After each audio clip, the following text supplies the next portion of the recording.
Breaking news Parvathipuram Manyam జిల్లాలో బిడ్డకు రైలు పట్టాలే పురిటి మంచంగా మారాయి. ఒడిశాకు చెందిన నిండు గర్భిణి ప్రియా పాత్రో తన కుటుంబంతో కలిసి అమృత్ భారత్ ఎక్స్ప్రెస్ లో సూరత్ వెళ్తుండగా పార్వతీపురం సమీపంలో ఆమెకు తీవ్ర ప్రసవ వేదన మొదలైంది.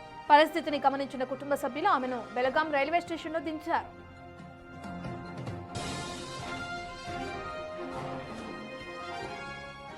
ఆసుపత్రికి తరలించే క్రమంలో పట్టాలు దాటుతుండగా నొప్పులు అధికమవడంతో ఆమె అక్కడికక్కడే మగబిడ్డకు జన్మనిచ్చింది. వెంటనే స్పందించిన స్థానికులు, కుటుంబ సభ్యులు తల్లిని, పసిబిడ్డను ఆటోలో జిల్లా కేంద్ర ప్రభుత్వ ఆసుపత్రికి తరలించారు. అయితే ప్రస్తుతం తల్లి బిడ్డలిద్దరూ క్షేమంగా ఉన్నారని వైద్యులు వెల్లడించారు.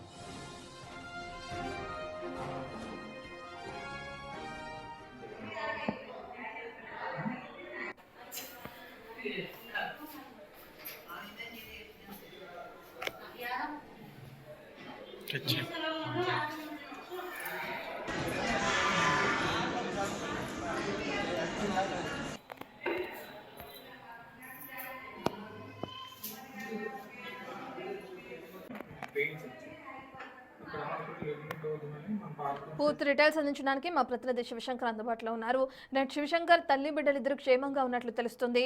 అలాగే ఈరోజు భోగి కూడా. సో ఈ రోజు గర్భిణీ స్త్రీ ఏదైతే ప్రసవ వేదనతో పార్వతీపురం సమీపంలోని రైల్వే ట్రాక్ పైన జన్మనిచ్చిందో మగ బిడ్డకి, దానికి సంబంధించిన డీటెయిల్స్ ఏ విధంగా ఉన్నాయి?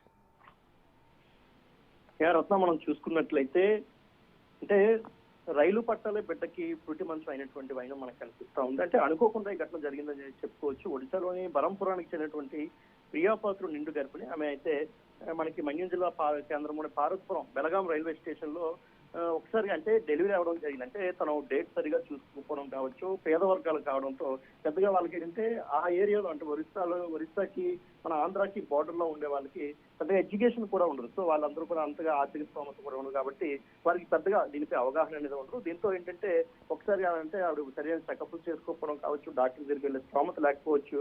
సో ఈ కారణాల వల్ల ఆమె ప్రయాణం చేస్తున్న సమయంలోనే ఈ విధంగా జరగడం జరిగింది. అంటే ఆసుపత్రికి తరలించే లోపు పట్టాలు దాటుతుండగా నొప్పులు భరించలేక అంటే రైలు పట్టాలపై అక్కడికక్కడే ఒక మగబిడ్డకైతే ఆమె జన్మనిచ్చారు. ప్రస్తుతానికి ఇద్దరు కూడా క్షేమంగా ఉన్నట్టే వైద్యులు చెప్తున్న పరిస్థితి. అయితే ఇటువంటి ఘటనలు అంటే రైల్వే వ్యవస్థ కూడా కాస్త ఇటువంటి వాళ్ళకి ఏమైనా చేశారంటే మనకి అందుబాటులో ఉన్నటువంటి రైల్వే స్టేషన్ లో ఏఎన్ఎంలు కావచ్చు, ఆశా వర్కర్లు కావచ్చు, ఇటువంటి వారిని పెడితే కాస్త ఇటువంటి వారికి ఉపశమనం కలిగే అవకాశం కూడా ఉంటుంది. దీనిపై కాస్త ఆలోచించడం మంచిదని చెప్పుకుంది. ఎందుకంటే ఇటువంటి గతంలో కూడా మనం చూసాం.